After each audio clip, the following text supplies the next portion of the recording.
Pozrime sa dnes spolu na to, čo je to Autoship. Pravidelná mesačná objednávka ku mnou zvolenému dátumu. Automatická.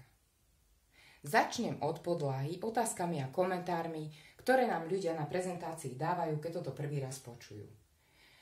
Od otázky, či to musím, či je to nutné, či je to každý mesiac, či sa k tomu zaväzujú. Od toho, že majú obavy, že niekde budú niekoho k niečomu nútiť, že nechcú byť tlačení. Od pochybností, či dokážu tento Autoship predať alebo ako ho dokážu zúročiť. Cez to, či zloženie produktov v danom Autoshipe, teda 3 plus jednotke za cenu 3 produktov, je pre nich práve to najsprávnejšie, ako to budú stíhať jesť, či budú mať čas vôbec na prácu s týmto. Všetky možné komentáre môžeme na tejto prezentácii dostať, lenže na prezentácii s nami sedí náš poradca, ktorý má zapnutý Autoship. Máme obrovskú výhodu, pretože tento človek má už množstvo skúseností a niekoľko mesiacov so svojím Autoshipom pred nami už dávno preskákal.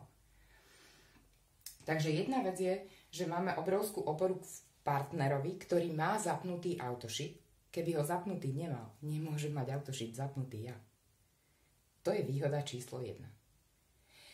Výhoda číslo 2 je finančná. Každý mesiac ku mnou zvolenému dátumu ku mne priplávajú 4 produkty, priletí sliepka, ktorá znáša zlaté 48-eurové vajce. Ja si to vajce môžem užiť. Buď sa z neho nasytím ja, alebo z neho nasytím svoju vlastnú peňaženku. Vravíme o predaji. To je iba jedna časť sieťového marketingu, ktorá sa dá duplikovať aj do vašej siete.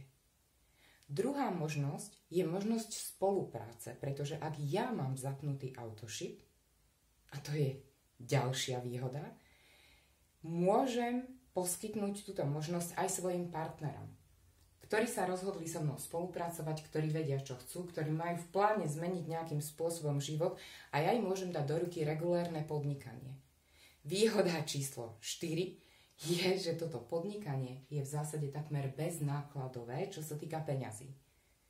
Áno, potrebujeme urobiť investíciu, najviac svoju vlastnú. Keď sa s ľuďmi prvý raz bavíme o Autoshipe, väčšina otázok a komentárov je z dôvodu strachu, možno nedôvery, v spoluprácu v inom sieťovom marketingu, možno v úplnej skúsenosti s produktom, možno v tom, že sami sebe neveria a skúšajú robiť niečo iné, čo dovtedy nikdy nerobili. Toto všetko je v poriadku a môžeme to odstrániť práve tým, že so svojím parťakom komunikujeme. Spoločnosť Greenways má svoj marketing postavený na tandeme, na spolupráci. Koho najviac? 2 partnerov. Rozprávali sme sa o tom, na akej úrovni sa dá Autoship vnímať. Bavili sme sa o tom, čo to môže znamenať pre mňa. Spomenuli sme, čo môže znamenať partnerský vzťah medzi mnou a parťákom. A ešte je tu jedna úroveň. Čo myslíte? Podľa čoho vysieva majiteľ spoločnosti zrno na poliach? Podľa počtu Autoshipov v svojej celej sieti?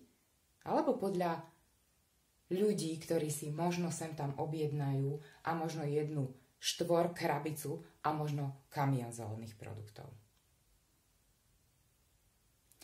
Keby som to mala zhrnúť, čo znamená Autoship pre mňa, tak mám na to niekoľko, ale dosť dobrých dôvodov. Prvá vec je, že môžem podnikať a zaručuje mi to, že nielen tento mesiac, ale aj ten ďalší. Druhú obrovskú výhodu vidím v tom, že nezačínam každý mesiac od nuly. Počet mojich Autoshipov je absolútne garantovaný obrat siete, ktorý mám a na ktorom môžem stavať. V dnešnej dobe sa u mňa toto už volá pasívny príjem. Chcete to aj vy? Tretia obrovská výhoda je, že to isté, čo mám ja, môžem naučiť svojich autoshipákov, aby išli za svojím snom, aby plnili svoje ciele, aby naplňali svoje vízie. môj vlastný obrad mojej firmy mi zaručuje istotu. Výhoda autoshipu je v potenciáli rastu. Ja sa totižto môžem rozhodnúť a prebrať plnú zodpovednosť za to, či mi tento mesiac moja výplata stačí, alebo sa rozhodnem, zaberiem a viem túto finančnú situáciu, krízu alebo momentálnu situáciu vyriešiť práve teraz, v tomto čase, najviac s ľuďmi v mojej sieti, ktorí sa volajú autoshipáci.